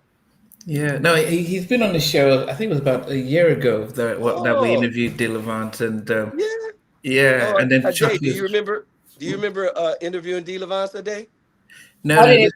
no, she No, wasn't there. No, so I was, well, yeah, I interviewed him with her friend Stevie, and Oh, so okay. because I asked him the same question, Uh-huh. because we didn't get a lot of West Coast R&B, New Jack artists making it across it, blowing up like they did on the East Coast. Z Loop as well, Mike from Z Loop, the same thing. Apart from Chucky, but Chucky got out of the industry because, as you mentioned, the politics and the dark side. He just says, it's this, this is not for And me. now Chucky is the MD for Lionel Richie, and he was the MD for Janet Jackson. So it's live music. It's cool. I mean, me man, at one time back in 2004, I was on the road with Patti LaBelle singing background, Wow. and for 8 or 9 months I did that, and it was beautiful because I got to meet other artists. We went over to overseas. I tell you, man, and we played the North Seas Jazz Festival where I met James Brown, James Taylor, Al Jarreau. It was so many artists at the North Sea Jazz Festival in Holland that I met just singing background with Patti LaBelle. So it was fun, you know. You spoke to you told a day about meeting Seth Ridge, and the most famous vocal coach that ever lived. Everyone talks about him. What did he see in you that he gave you a free lesson that he probably could have charged you almost 500,000 for? Yeah, he came back. I'll never forget that conversation. He said, "Young man, you have something special." He said, "I'm not saying I can teach you how to sing. You already know that." I'll never forget his words, but I can teach you vocal techniques that will preserve your vocals for when you get older and you won't sing your vocals out. You won't be all raspy and all that. You'll know how to do it like Stevie Wonder. Stevie still can hit those high notes like he did when he was 17 years old. And now I can as well. So thanks to Seth Riggs for that. I never knew who he was, like I said, until later in life. I'm like, I was literally over this cat's house years ago. Wow. But how did he pick you out though? How did that happen? Was it by accident or was it? No, he was at Angelian's concert at the Dorothy Chandler Pavilion, and he saw my sister and I singing background. I don't know how he heard me and not my sister. We were harmonizing, so he came backstage after the concert, uh, and that's when he approached me. He said, "You stand out," and I'm like, "Who is this white dude?" So, but he was so gentle the way he spoke to me and so cool. He said, "I didn't know nothing about no vocal teaching or nothing. I just taught myself how to sing." And then Seth told me to come to his house, and the rest is like, wow. I warm up. I always think about him fondly when I'm in my car. If I got to go to the strip to do a gig, I'm warming up in my car because I don't want to make people mad doing all that stuff backstage. Guys don't want to hear that. So I get in my car Yeah, and I well, do it in Michael my is doing car. it. Michael does it. Yeah. Everyone's been doing it. So, well, Yes, everybody does a Seth Riggs technique. And I'm glad I got a chance just for like, it was just there for an hour. And it's still with me to this day. When I'm warming up, I think about Seth Riggs. so like a day is getting into the podcasting and journalism. But for those who are trying to get into Steve's artistry, the singing, what advice would you give somebody trying to come in, especially the highs and lows that you experienced within the industry? I say, you know what the greatest thing is? That was a great question, man. Meet as many people as you can. How do you meet people? You got to be on the scene, doing your craft, singing and dancing. You know, I've never had a card that says, "Here, call me. This is my card." Never. All of my work I got from word of mouth. Right now, I get so much work because people see me on. If you look at my Instagram page, my Facebook page, all I post is me singing on stage because you know what that is. The record company used to do that for you.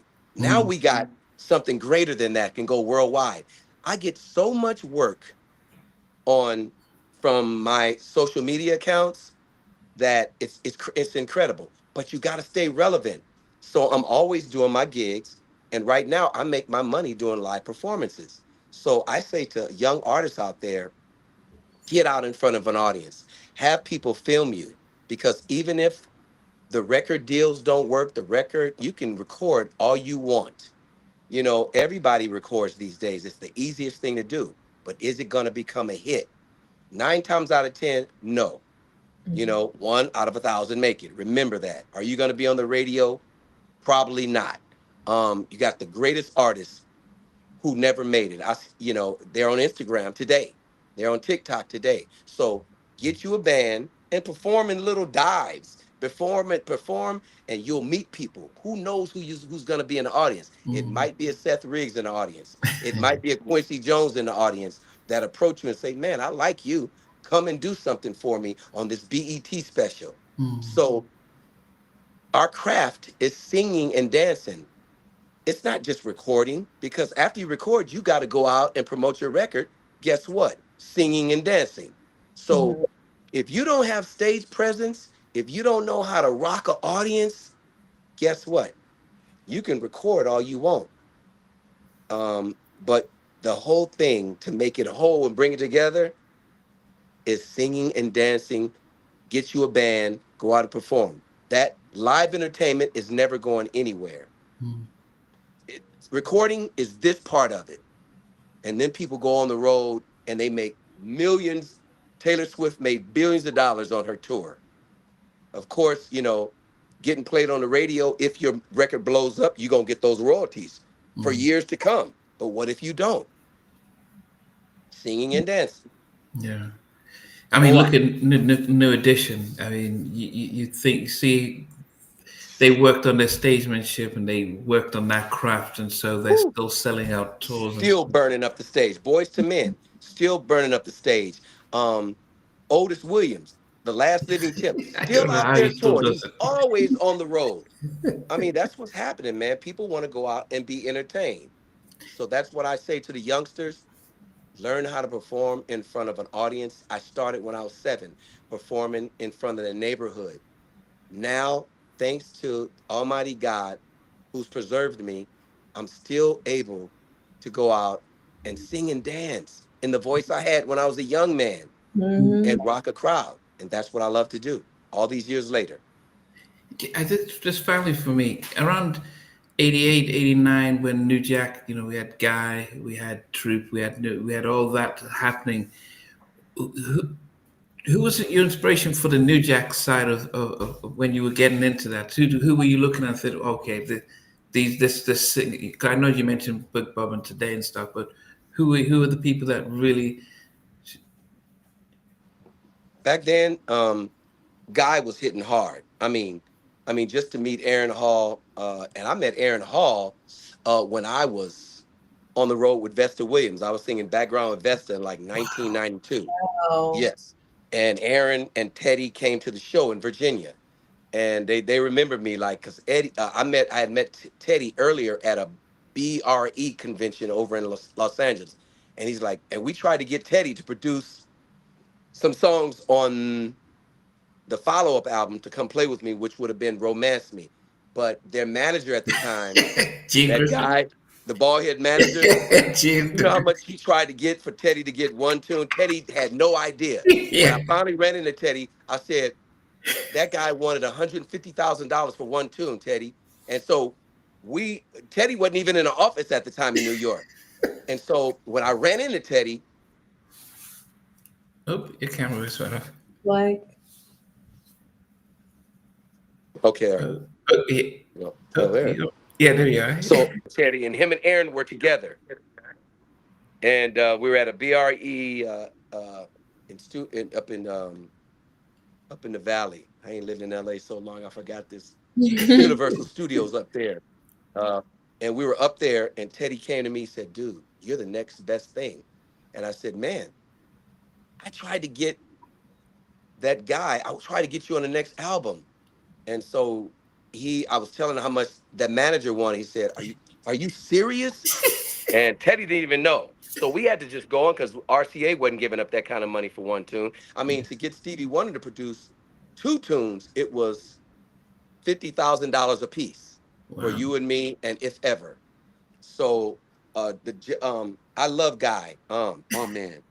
I hate to see how Aaron, because they were just on tour, I think last year, Yeah, and I yeah, hate to see how his voice is not there anymore because he was the voice, mhm, and it hurts me to see that he was struggling on tour. yeah, Um, that hurt me. But anybody else that stood out to me, besides it was a lot of rap artists back then. Um, I mean, James Ingram was trying to come with another act. I really like Bubba and Today. They had a big old hit back then. yeah. Him and Um, me, and then why you get funky on me, and yeah, Well, again, yeah, well, I like that tune. And we yeah, were on the show together over in, I forget, Indianapolis. But it was people hitting and missing. It was, Bubba and them that never had a real big tune like that, Big Bub. yeah. So it was people, the record business was really fragile at that time, and rap was taking over. That's why artists like me wasn't really hitting hard. And MC Hammer was making noise back in '89. Uh, He blew up. But I can't even remember, even James Ingram, with all his track record, that album he was promoting on tour, we were all in this stadium together. And that album didn't do nothing for him. yeah, I So didn't think it's real. I mean, it was a modest hit, but it was a departure from where the sound was going to at that time. exactly. It was Yeah, rap. Rap was ruling the game in '89. They was ruling. yeah, I was surprised Sticks and Stones did as good as it did because rap was taking off, dude. But anybody else that Kwame made a little noise. Remember Kwame? He used yeah, to yeah. have the Well, little red in his hair. yeah, He yeah. was taking off. He was a good kid. I always wondered what ever happened to him. But yeah, Me and him got along. Troop with Attitude album. You know, Huh? Troop, the group Troop from Pasadena. Oh, Troop. But Troop came out after us. That was years after us, I So think. their first album came out in '88, Oh, really? and then the second album came out in '89. That was the Attitude Oh, album. So they had I'm Not Soup and um, okay. Spread My And that Wings. So that that remake by the Jacksons. I yes, can't wait to get to school each day. Anyway, that's funny because I never ran into them on the road. wow. But now me and John is like this. Oh, John John's Um, right. He's probably been on this show probably 10 times. John. yeah, that's my dude, man. John. I haven't seen Okay. him in a while because he was living here in Vegas for a minute, but I haven't seen him in a while. No, he's And I know back. one of the members passed away. Yes, that was Reggie. Reggie, yes. Hmm. But yeah, and then Rodney B's about to go solo. So it's just the three of Right. them that are singing now. No, I Yeah. mean, I guess it's Mikhail's asking, how did you meet Lou Sal Jr.? Um, Oh man, this is gonna trip you out. Two of the big managers, quote, executives went to junior high school with me. Benny Medina, who's still managing what? Jennifer Lopez. Benny Benny Medina, Medina was head of working was Warner Brothers Black Music. He was. exactly. Benny Medina went to Mount Vernon Junior High School with me and asked me to be a part of my young gents group. And I'm like, nah, I already got the members. Funny how kids are. I was in the seventh grade, eighth grade. And Benny Medina and Lowell Silas went to Mount Vernon Junior High School. So check this out. Wow. After I lost my deal with RCA, guess who I called? Never called me back. Benny Medina and Lowell Silas. Oh yeah, Grady. I would always see him out, because Hollywood was jumping back then. I would see, I could see it right now. Benny or it was Lowell coming down the steps from the Palladium. Something was happening. I said, Lowell, man, I need a record deal. I wasn't too ashamed to ask. Okay, Grady, give me a call. Call his office. Never called me back. Hey, Benny. Saw Benny. Hey, Benny. Benny was big at the time. I need a record deal. Yeah, man, call me. Never called me back. Wow. You can't tell me that they held a grudge from when you didn't get them in, or when you were 7 years old. Yeah, you might as well have said, yeah, when we was kids, you wouldn't let me in your group, so I'm not going to let you on Warner Brothers. Oh goodness! Oh goodness! Wow! Goodness! Yeah, but it's I good mean, to see him doing well, still got J-Lo and taking good care of her, taking care of her career. He just blew up, got a gang of money in his pockets. yeah, I think those who were behind the scenes understood the score. They're the ones who made the money because they knew how the deals and everything worked. I mean, the moment Yeah, Jay-Z became president of Def Jam, it's like, oh, so this is where the money goes. He went that's right. from being a millionaire to a billionaire because it's all behind the scenes. So Yeah. Yes. Yeah, Wow. they were doing so much fraudulent stuff back then in the day. They would take kickbacks. I Mhm. learned that later. Like, you know, like say for instance, I were to come in and produce an album on MC Hammer, for instance, Mm. and the R&B guy of the label, he would give me a budget, and then I would kick back some money to him. Okay, I'm gonna give you $150,000 budget, but you got to give me 50,000 back under the table, no Wow. tax, nothing. Like it went on all the time. I had no idea that that kind of stuff went on. I thought all that money was going to producing my album, but the Oh, kickbacks were, and a lot of them got caught in that. A lot of them got caught and they got fired from the companies. I won't mention any names, but yeah, a lot of them got caught with stealing money like that. oh goodness. Did they take you to lunch and say, and then you didn't realize that was part of your non-recoup when you had to pay back All and that. Yes. All of that. Even I never knew that the What? budget, the yeah. budget from making the videos. Of course, when you're young, man, you just don't think about this type of stuff. And you just want to do the video. You want to see yourself on BET and Mm, Yo MTV Raps and any other little stations out. You not thinking about you got to pay these people back. yeah. You're thinking about being out there and wanting to hear your name chanted by people. When you got a young mindset, you don't know that that adulation is just, it's just stupid. To me, it's stupid. People yelling and screaming over you, that's stupid stuff. Whereas performing is different. You're making a person feel good, Mm. clap to the music that they grew up listening to, you know. Mhm. Yeah, you're surprised because Terry, when I interviewed him, he talked about the management would Sony would take him out, buy him a stereo and everything, and he was like, "Oh man, you guys love me," and then he later on found that all this was he was paying it back. So they were You buying have to him pay it. lunch, buying everyone lunch, and he had to pay. It was part of his budget. The videos, the clothes, everything that they do for you, The advances, I the would go in the advances. office Mm. because the record wasn't selling. I wasn't making any money. And I would go in the event in the office. Now that Skip Miller was there at the time. Rest in peace, Skip. He took over for Eric Nuri. Eric Nuri actually signed me to RCA. Eric Nuri, Oops, went blank there. Point blank. It went blank, but hopefully he'll be able to join. Um, yeah, they'll submit their expenses. Hopefully it will come back shortly. Um, Still, that still happens.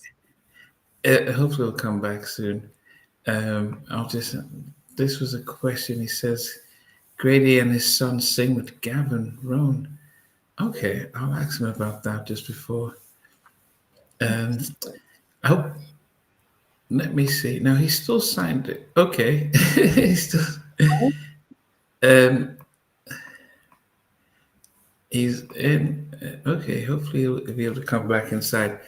Um, I'll be able to ask him about Grady.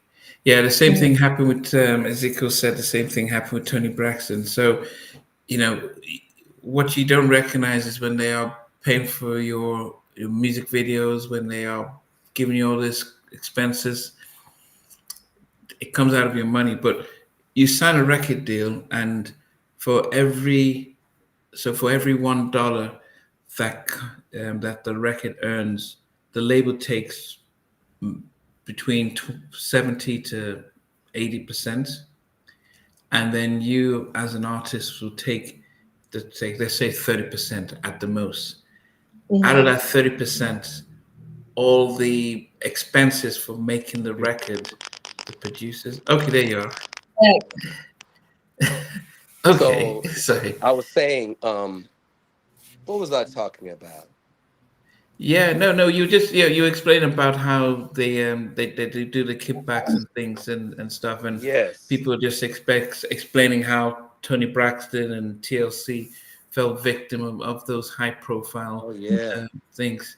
Um, I didn't realize. Did you? So do you know Gavin Roan? Sorry, Gavin Roan. Gavin's like my son. He sings with Anthony and Grady. See, Gavin is a hustler. Gavin's all over the place like me. So Gavin sings with West Coast Music too. He's with Grady and Anthony's band. And so they be working every weekend. And I know Gavin very well. It's just such a small world because Gavin used to be with Third Story. So I worked with Um, Edmunds Entertainment back in 2002 when, and so I was on this third story project, and I was, did you meet Little Man, who yeah. was there before? So I knew, so I was there when Gavin was brought in, and Okay, I was, you didn't know the singer who sang before him, the little young guy. no, so he had left, so Gavin came in, so it was him, I can't remember, but it was him and It was him. It was KJ. It KJ. was K Sean. It was K Sean. Or you know KJ. Oh goodness, I could, KJ was on. Remember, Everybody Hates Chris. yes, KJ used to wear him, yes. and it was either T Sean or K Sean. The other two, it was Gavin, and it was the other guy who was came from the church. It Yes. was all five of them. Yeah, there was five of Yeah. them. Yeah. So I They're worked all on. good friends with my sons. All of them used to be over Anthony's house constantly. Brandy, all of I mean, we grew Brandy and Anthony grew up together. And Sonia used to drop Brandy off at our house before she blew up. If you look at her Oh, if you look at the credits on her very first album, she thanks me, Anthony, Grady, my friend, rest in peace, Terry, Pretty Terry. So we were all very close.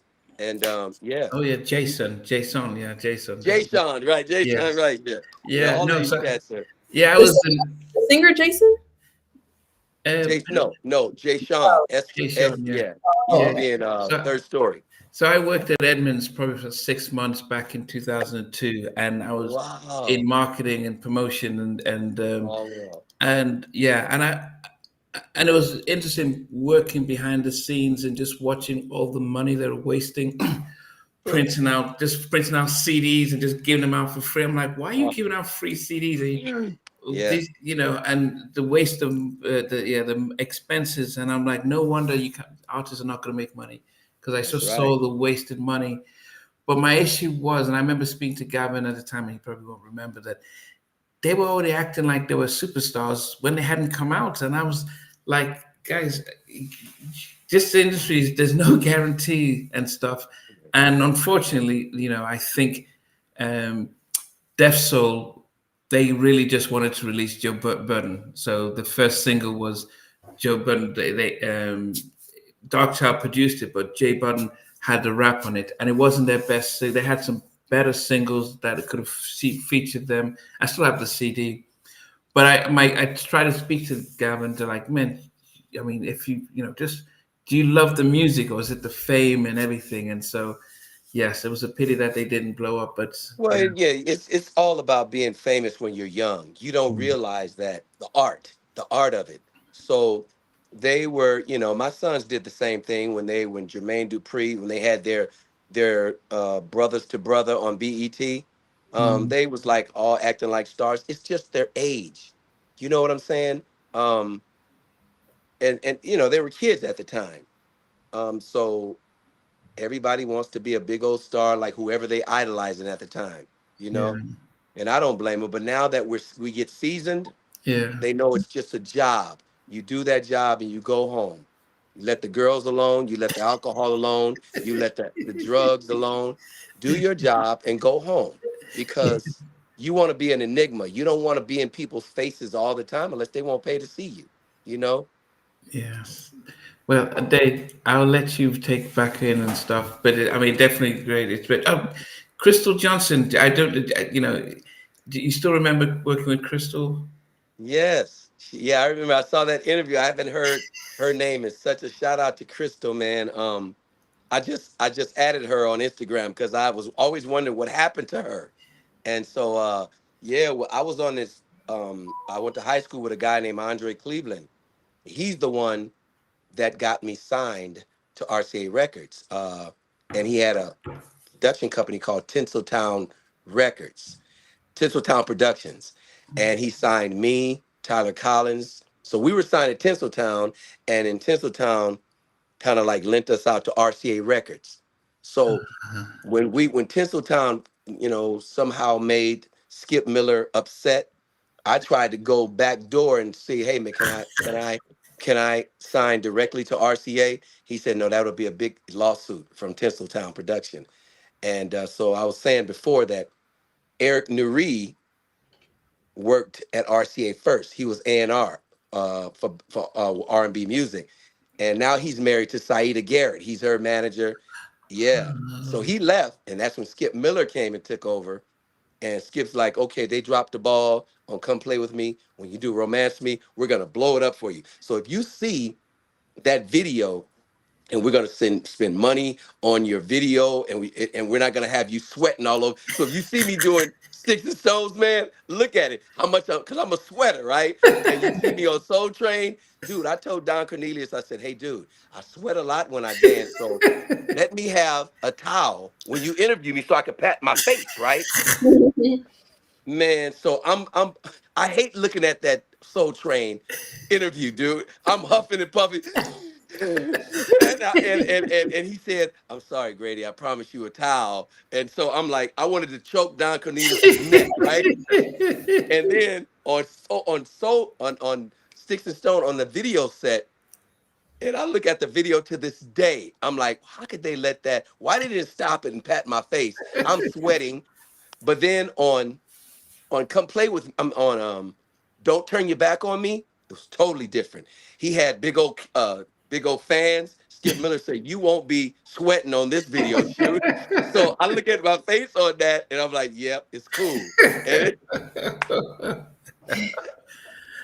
Oh my goodness. that's crazy. Well, So Ezekiel's then but saying, how does Grady look so young? He's literally the same as he did on his debut album back in '84.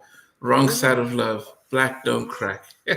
Oh man, I tell you, I always say that there's five foods to live by. I saw this man who lived to be 114 years old. He died a few years back in Arizona. And he said his father, who lived to be 99 years old, I was looking at this on YouTube, told him that, son, there's five foods to live by: olive oil, dark chocolate, garlic, honey, and cinnamon.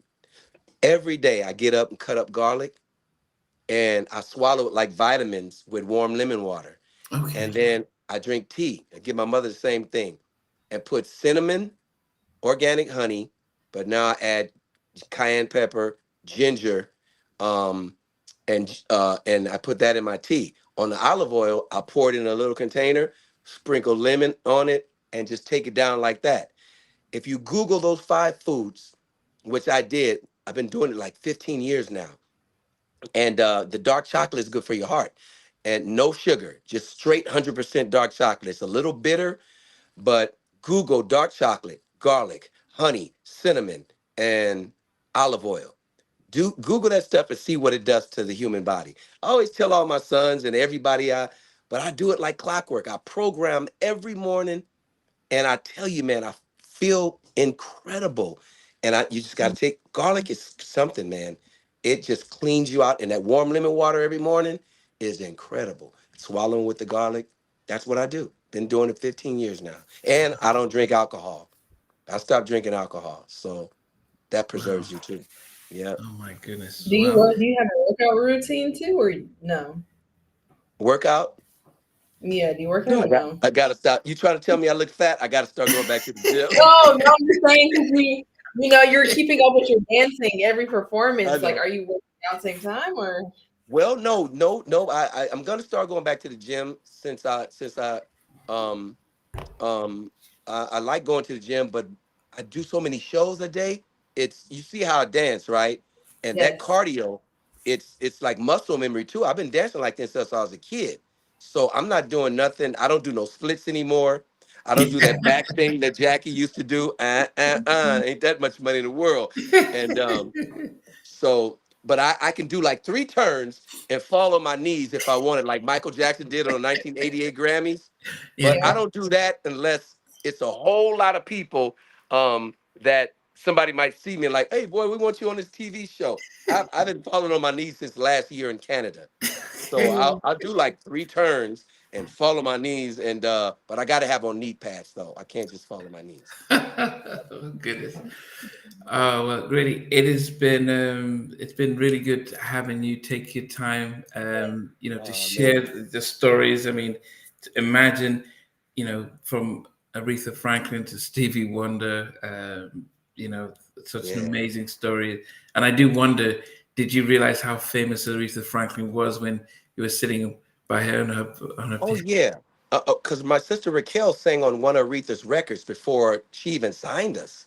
And that was just, man, of course, we knew Aretha was big time. That's why when I used to go from La Brea and Adams and drive to Encino, California, and then I'm with Eddie Franklin, her son, shout out to Eddie. Mhm. And I'm seeing Marlon driving his, Marlon Jackson driving his, because they lived right around the corner from Aretha, driving his little I'm like, there's Marlon Jackson.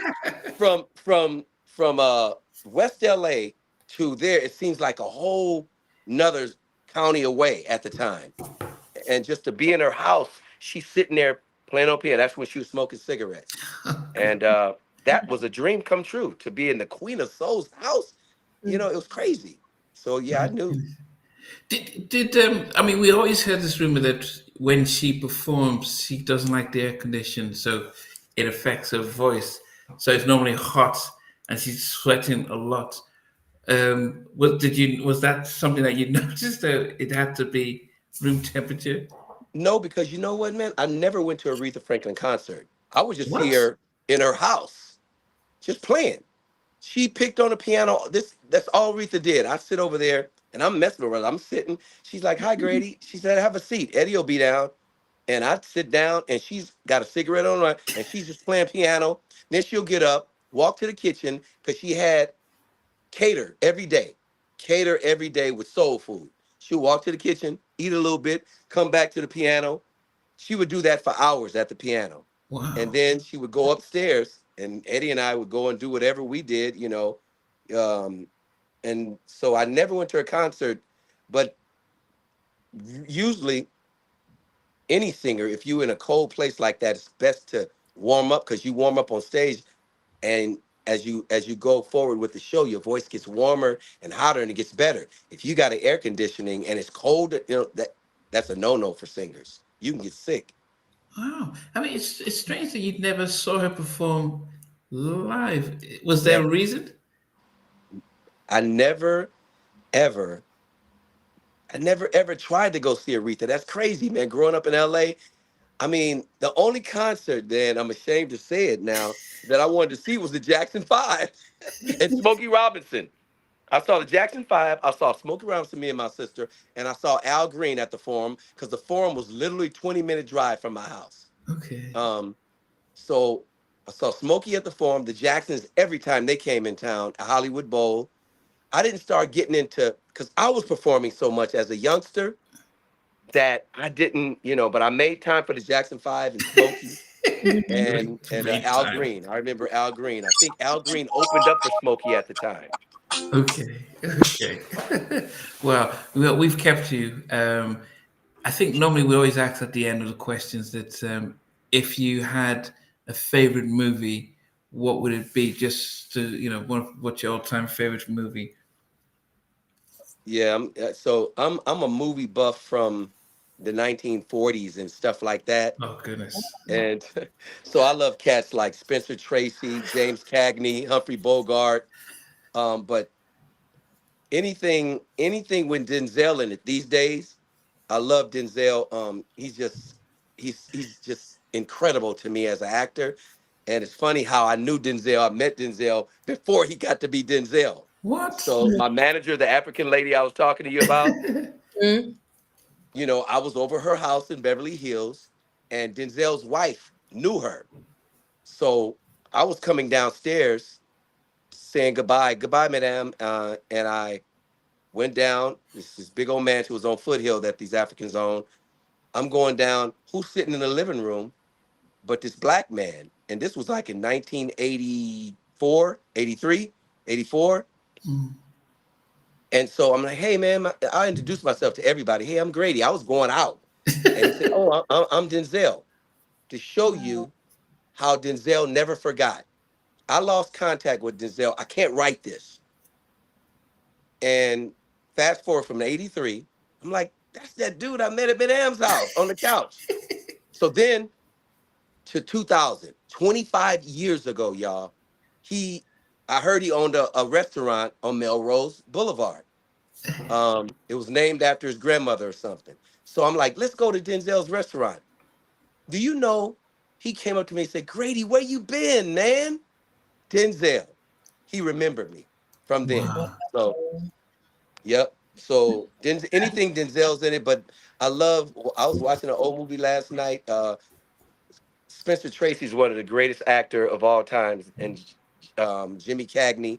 Anything Boys Town with him and Spencer Tracy and Mickey Rooney, Boys Town. It was such a great movie. But now the great actors now, I like Michael B. Jordan. He's wonderful. Okay. Yeah. Of course, Angela Bassett. Oh, You still have Angela Bassett. Ah, I heard the story. I mean, just there's so many great actors now, man. I love watching movies. There's so many great actors that I love, you know. But John John's Denzel- watching. John John's watching, so he says, "Hey, big Unc." John from Troop. John John's watching. He's live. So he just said, "Put a message." He's saying, "Hey, big Unc." Hey, what's happening, John John? I love you, baby. Ain't seen you in a long time. That's my dude, man. That's my nephew. I love John John, man. Yeah, he's laughing. Yeah. What about your favorite song then? All-time My favorite song? Yeah. Oh God, man, it's such a wide. No, It's such everybody a has a wide favorite. range of songs, man. It's got to be If you something had to by the pick Jackson one. 5 or Smokey. But if you had to gotta be, pick an all-time, because everyone, the reason why we ask the questions is because, especially our artists, when you sing your own songs, but sometimes it's like, if you have that one song, that go-to song, like my all-time favorite, mine is "The Lady in My Life" by Michael Jackson. That's that's a good all-time one. favorite I love song singing ever. that. My favorite is him with his brothers. I guess it would probably be "I Want You Back," since that started it all. Whoa. And a Smokey Robinson song, "Baby Don't Cry." Baby, baby, don't cry. Baby, baby, here's why.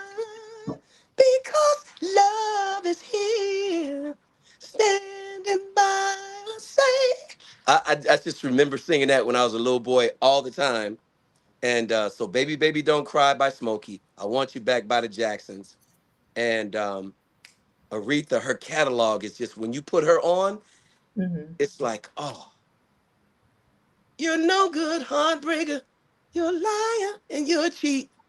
So it's so many artists, man, that just one song, if I had to choose, my favorite song is by Smokey, "Baby, Baby, Don't Cry." Okay, you got that one song. Good. Yep. Wow. John, thanks for tuning in and stuff. He says, "Love you too, fam." Yeah. Talk to you soon, John John. Yeah. Well, Ade, I'll let you wrap it up. Take us home. Oh, yes. Grady, thank you so much for being here. And thank you to Lee for putting us together in contact. And thank you, Namdi, who's my mentor. So thank you. Thank you so much for being here. We learned so much. And as you know, we will process these clips to put out during the week and next week. So, keep in touch. Hope to see you in Vegas. Definitely. Yep. Yeah, man. I'll hit you up. I'll give you all my information. I'll inbox you. But thank you for having me, and I wish you much success on your continued, both of you guys, continue podcast. Thanks for having me. Thank you so much. Thanks very much for being here. Bye, you guys. Love. Thank you. Hey guys, thanks for watching. Thanks for being a part of Halftime Chat. Please remember to subscribe, share, and comment. But most importantly, why don't you become a member of Halftime Chat? We've got amazing videos, amazing perks, and being able to support the channel. But anyway, thanks for watching. Take care. I never participated in that category. And somewhere in between us for even loving us, on which I didn't miss you really. What was it like growing up? She's still making an impact on 4 houses down. I have a couple of pieces. trying to get this one and that one. That works for you, but just for me, No. lucky. You're lucky. They don't understand what Jodeci's voice means. Play it.